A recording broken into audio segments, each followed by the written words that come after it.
Hello sa ating lahat mga kapatid kaibigan.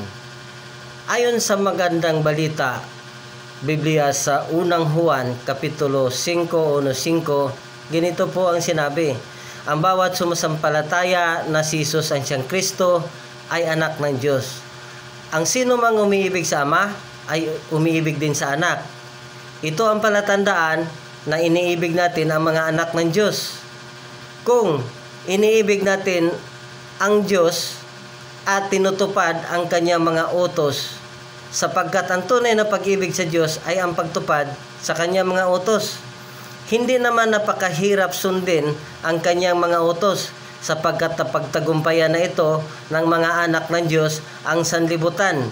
Nagtagumpay tayo sa pamamagitan ng ating pananampalataya. Sino ang nagtatagumpay? Ang mga sumasampalatayang si Jesus ay anak ng Diyos. Amen.